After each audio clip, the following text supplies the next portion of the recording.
పాండు తొందరపడి మా కుల వృత్తిని కించపరచు. ఒక్కసారి దొంగతనం చేస్తే తెలుస్తుంది ఇది ఎంత రిస్కీ జాబ్ అనేది. నువ్వేం తండ్రి బాబు దొంగతనం చేసే కూతురు కోపడకుండా. డాక్టర్ కొడుకులు డాక్టర్లు, యాక్టర్ కొడుకులు యాక్టర్లు అవుతున్నప్పుడు దొంగ కూతురు దొంగ అవడంలో తప్పే ఉంది. అయినా ఇది మామూలు దొంగ కాదయ్యా, సెల్ ఫోన్ లో దొంగతనం చేయడంలో స్పెషలైజేషన్ చేస్తుంది. ఒకప్పుడు ఈ వాచ్ వాలేశ్వరరావు పేరు చెప్తే ఎవరు చేతుకున్న వాచ్ అయినా గడగడగడలా ఆడిపోయేది. ఇప్పుడు సుందర పేరు చెప్తే ఏ సెల్ ఫోన్ అయినా షేక్ అయిపోతుంది తెలుసా. అమ్మా నువ్వు ఎప్పటికైనా ప్రైమ్ మినిస్టర్ సెల్ ఫోన్ కొట్టేయాలి, అదే నా ఆశయం. తీరుస్తావు కదా? తప్పకుండా నాన్న. ఆ పండు తొక్కలో సెంటిమెంట్ మీరేను. పోలీసులు తీసుకెళ్లి 2 నెలలకు ఒకసారి జైల్లో పెట్టిన సిగ్గులేదు నీకు? సిగ్గెందుకు? దొంగలకు జైలు దేవాలయాలు లాంటివి బాబు. నీకెట్టకు సిగ్గులేదా? నేను దాంతో మాట్లాడుతున్నాను, అయినా మీతో మాట్లాడటం నా టైం వేస్ట్. నా వాచ్ ఇది ఎక్కడుంది? కొట్టేసి 2 నిమిషాలు 2 సెకండ్లు. దొంగనాయలా పండు పండు గాలిపటం చెట్టు కొమ్మకి ఇరుక్కుపోయింది. మీరు ఇక్కడే ఉన్నాను, నేను తీసుకొస్తాను.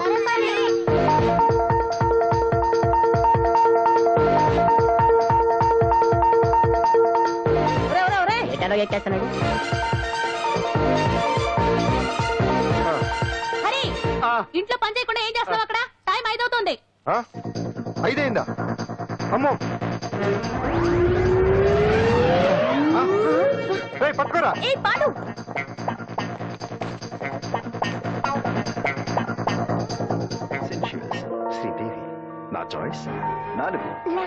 అమ్మయ్యా అంజలి ప్రోగ్రామ్ ఇంకా రాలేదు. అంతెత్తు మించి దూకింది. టీవీ చూడ్డానికి? టీవీ చూడటానికి కాదు, టీవీలో అంజలిని చూడటానికి. ఇదిగో పిల్లలు ఫోన్ నంబర్ ఇస్తారు, ఆ నంబర్ మీరు అందరూ కొట్టండి. ఇదిగోండి పట్టుకోండి. ఇదిగో పట్టుకో. నమస్కారం. వచ్చింది. ఈ పోటీ ప్రపంచంలో ప్రతి మనిషికి మానసిక ఒత్తిడి ఒక పెద్ద సమస్య అయిపోయింది. అలాంటి సమస్యలకు పరిష్కారం చూపడానికి ఈ మీకోసం కార్యక్రమం. ఈ లైవ్ ప్రోగ్రామ్ లో ఈ రోజు మిమ్మల్ని కలుసుకోబోయే వ్యక్తి ప్రముఖ మానసిక వైద్యులు శ్రీ గుండు హనుమంతరావు గారు. హనుమంతరావు గారు నమస్కారం. నమస్కారం. కొట్టండి కొట్టండి. నంబరు 04014374757. దొరికింది దొరికింది దొరికింది దొరికింది. ఈ రోజు మన ఫస్ట్ కాల్ ఎవరో చూద్దామా? చూద్దాం చూద్దాం చూద్దాం. హలో హలో హలో హలో అంజలి గారు బాగున్నారా? బాగున్నానండి. మీరు? మనమండి. మనమంటే? పాండు పాండు. ఓ మీరా? మీరు ఈ ఏడాది అవార్డు కొట్టేస్తారని పోయిన ఉగాది లైవ్ ప్రోగ్రామ్ లో చెప్పాను కదా, కొట్టేశారు. That is Pandu. మీకు ఇంకా తిరుగులేదు, కుమ్మేయండి. ఓకే థ్యాంక్స్ పాండు గారు. ఇక్కడ డాక్టర్ గారు ఉన్నారు, మీరు ఉన్నామండి. ప్రోగ్రామ్ ఎవరికైనా అక్కడే పడి ఉంటాడు కదా. ఏమండి మన డాన్స్ ఎంత వరకు వచ్చింది? మీరు తలుచుకుంటే ఎరగేస్తారండి, తెలుసండి మనకి. డాక్టర్ గుండు హనుమంతరావు గారు ఉన్నారండి, మీ సమస్య ఏదన్నా ఉంటే. అంజలి అంజలి గారు అంజలి ఈ గుండు పాండు ఏమిటి నీ సమస్య? మీరే నా సమస్య. మీరేంటండి బాబు మధ్యలో అమ్మోరు పక్కన ఆంబోతులాగా. అంజలి గారు మీరేంటండి గుండ్రటి బొట్టు పెట్టారు? అసలు మీ మొహమే చందమామలాగా ఉంటుంది. మీరు నిలువు బొట్టు పెడితే బాగుంటారు. ఏమండి మీరు ఒక్కసారి నవ్వారంటే చాలండి, మీ ముందు ఏ సినీ స్టార్ అయినా కట్ అయింది. కట్టండి కట్టండి కట్టండి. కొట్టండి కొట్టండి అందరూ కొట్టండి. సిను ఆ పాండు ఫోన్ చేస్తే కనెక్ట్ చేయదని ఎన్నిసార్లు చెప్పాను? కరెక్టే, కానీ అతను రకరకాల ఫోన్ల నుంచి రకరకాల గొంతులతో మాట్లాడుతుంటే ఎలా తెలుసుకోమంటారు? ఎవరికి లైన్ దొరుకుతుంది, ఎందుకు ఎలా దొరుకుతుందో ఏంటో బాబోయ్. Hi hi. ఎవరి గురించే? పాండు పాండు పాండు. లైవ్ ప్రోగ్రామ్ లో నీ వీరాభిమానా? వీరాభిమన్యుడే. ఏమంటాడేంటి? ఏమంటాడు? బొట్టు చిన్నది పెట్టండి, దుద్దులు పెద్దవి పెట్టండి, ఆ చీర కట్టండి, ఈ చీర కట్టద్దు, డాన్స్ ఇరగదీయండి. ఆ లాంగ్వేజ్ ఒకటి తినేస్తున్నాడే బాబు. ఊరుకోవే పాపం, నువ్వంటే ఎంత అభిమానం లేకపోతే అంత అబ్జర్వ్ చేస్తాడు. అయినా సినిమా వాళ్ళకి క్రికెటర్స్ కి ఇలాంటి పిచ్చి అభిమానులు ఉంటారు గానీ టీవీ యాంకర్వి నీ మీదేంటి అతనికి అంత అభిమానం? ఏ సినిమా వాళ్ళ మీద క్రికెట్ వాళ్ళ మీద అభిమానం ఉండాలా? ఒక మనిషి నచ్చాలంటే గొప్ప హోదానే ఉండక్కర్లేదు, మంచి మనసుంటే చాలు. పంప తీసి అంజలి మనసు టీవీలో కనిపించిందా ఏంటి? అదే మరి. మీకు తెలియని విషయం ఒకటి ఉంది. ఏంటో? అంజలిని టీవీలో చూసే ముందే బయట ఒకసారి నేను చూశాను. ఒకరోజు కేటరింగ్ సప్లై కోసం నేను సిమ్స్ హాస్పిటల్కి వెళ్ళాను. అక్కడేదో ప్రారంభోత్సవం కోసం మంత్రి గారు వచ్చారు. అక్కడే మొదటిసారి నేను అంజలిని చూశాను. నేను ప్రారంభించిన ఈ క్యాన్సర్ విభాగం అందరికీ ఆరోగ్యాన్ని ఆయుష్ని సమకూర్చాలని మనస్ఫూర్తిగా కోరుకుంటున్నాను.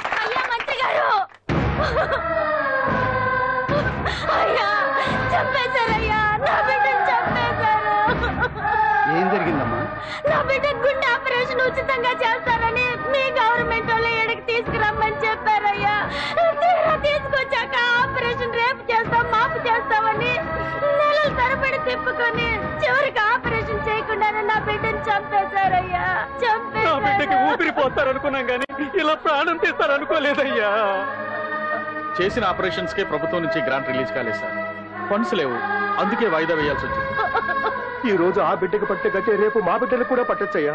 మీరే ఏదో ఒకటి చేసి మా బిడ్డల్ని కాపాడండి అయ్యా. ప్రభుత్వం సరిగ్గా స్పందిస్తే ఇలా జరగదు సార్. ఏదో ఒకరిద్దరికైతే ప్రభుత్వం సాయం చేయగలదు. కానీ మన రాష్ట్రంలో గుండె జబ్బులున్న పేద పిల్లలు 6,000 మందికి పైగా ఉన్నారు. వాళ్ళందరికీ ఆపరేషన్లు చేయించాలి అంటే 90 కోట్లు ఖర్చు అవుతుంది. అసలే ప్రభుత్వం లోటు బడ్జెట్లో ఉంది కాబట్టి కొంత సమయం పడుతుంది. ఆ లోపు పిల్లల ప్రాణాలు పోకుండా ఉండాలిగా సార్. ఎందుకు పూర్తవని ఎన్నో ప్రాజెక్టుల కోసం 1000 కోట్లు కేటాయిస్తున్నారు. వస్తాయో రావో తెలియని విదేశీ కార్ల కంపెనీల కోసం కోట్ల రూపాయలు అడ్వాన్సులు ఇస్తున్నారు. పేద పిల్లల ప్రాణాల కోసం ఆ మాత్రం శాంక్షన్ చేయలేరా సార్? విమర్శించడం తేలికేనమ్మా, పరిష్కరించడమే కష్టం. కష్టం కాదు సార్. ఒక్కో నియోజకవర్గ అభివృద్ధి కోసం ఎమ్మెల్యేకి 50 లక్షలు, ఎంపీకి 2 కోట్లు ప్రభుత్వం కేటాయిస్తోంది. మొత్తం వాళ్ళకి కేటాయించిన 229 కోట్ల నిధుల్లోంచి 20% కేటాయిస్తే సుమారు 45 కోట్లు వసూలవుతాయి. దాంతో చాలా మంది పిల్లలకి ఆపరేషన్లు చేయించవచ్చు. ప్రభుత్వ పథకాల ప్రచారం కోసం సంవత్సరానికి 100 కోట్లు పైగా ఖర్చు పెడుతున్నారు. అందులో 4వ వంతు కేటాయించినా ఈ ప్రాబ్లం పూర్తిగా సాల్వ్ అవుతుంది. మీరే ఆలోచించండి సార్. బాగా చెప్పావమ్మా. నాయకులు ఈ మాత్రం ఆలోచించగలిగితే ఇంకా సమస్య ఉందమ్మా. ప్రతిదానికి నాయకులు వేలెత్తి చూపడం కాదు, మనం కూడా ఆలోచించాలి. నిజానికి మన రాష్ట్రంలోని 8 కోట్ల మంది మనసు పెడితే 6,000 మంది పిల్లలకి ఆపరేషన్లు చేయించడం అసాధ్యం కాదు. ఎవరికి తోచినంత వారు సాయం చేస్తే ఆ పసివాళ్ల జీవితాలకి వెలుగునిచ్చిన వాళ్ళు అవుతారు.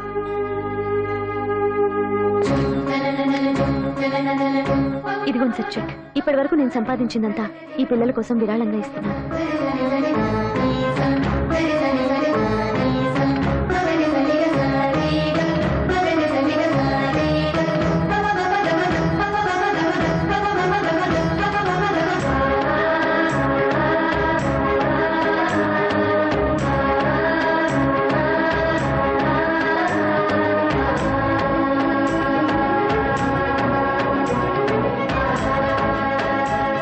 అప్పటి నుంచి నా గుండెల్లో అంజలి ఫ్యాన్స్ అసోసియేషన్ పెట్టేశాను.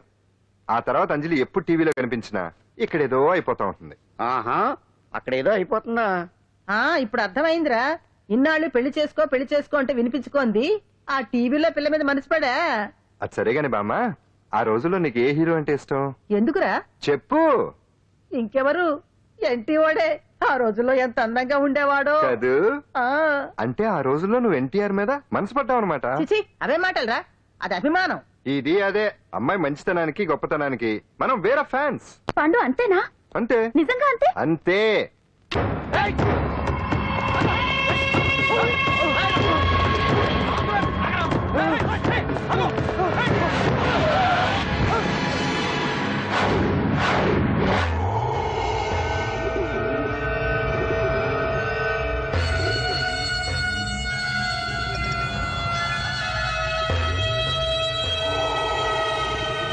ఆకాశంలో ఏదో మర్డర్ జరిగినట్లు లేదు. అట్లానే ఉంది సార్. ఈ డైలాగ్ ఎవరున్నారో తెలుసా? తెలియదు సార్. ముత్యాల ముగ్గు సినిమాలో రావు గోపాలరావు అన్నాడు. సినిమాలో చూడవా? చూడండి సార్. ఏ సంగీతం వింటావా? ఏనండి సార్. పొద్దుస్తా మనం తిని తొంగుంటే మనిషికి గొడ్డుకి తేడా ఏముంటుంది? మనిషి అన్నాక కాసింత కళాభూషణ ఉండాలయ్యా.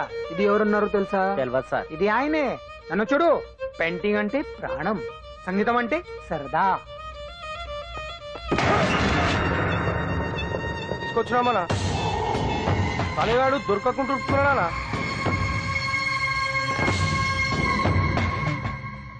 భగవాన్ అన్న, నువ్వు భగవంతునితో సమానం. ఈ ఒక్కసారికి క్షమించి వదిలేయన్నా. క్షమించమని అడుగుతున్నావంటే తప్పు చేసినట్టుగా. తప్పునారా అన్న? బినామీ పేరుతో మందుల కంపెనీ నడిపిస్తే నీకేంది? అందులో మత్తు మందులు తయారు చేసి ఎక్స్పోర్ట్ చేస్తే నీకేంది? సాలే నువ్వు అడిగిన డబ్బులు ఇవ్వలేదని చెప్పి పబ్లిక్ చెప్తానని భయపడిపిస్తావురా? సాలే సంపుతాని. ఎందుకు అర్థం? పడేమన్నా పరాయవాడా? ఉన్నట్టి దాకా మన దగ్గర పనిచేస్తున్నాడే కదా. ఏదో ఒక కుర్తి పడి రెచ్చిపోయాడు. అంత మాత్రం చేత ఈ అరుపులేంటి? చంపుతానే.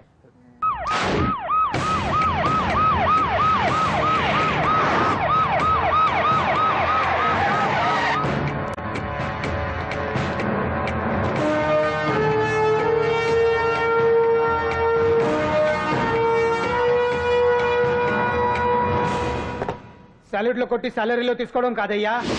సిన్సియర్ గా డ్యూటీ చేయాలి. రాష్ట్రంలో శాంతి భద్రతలు కొరవైపోయాయని ప్రతిపక్షాల వాళ్ళు, పత్రికల వాళ్ళు దుమ్మెత్తి వస్తున్నారు. దీనికి తోడు మన రాష్ట్రం నుండే అక్రమంగా మత్తు ఇంజెక్షన్లు, మాదక ద్రవ్యాలు తయారు చేసి ఇతర దేశాలకు ఎక్స్పోర్ట్ చేస్తున్నట్లు వార్తలు వస్తున్నా మన దగ్గర మాత్రం ఏమీ ఇన్ఫర్మేషన్ లేదు.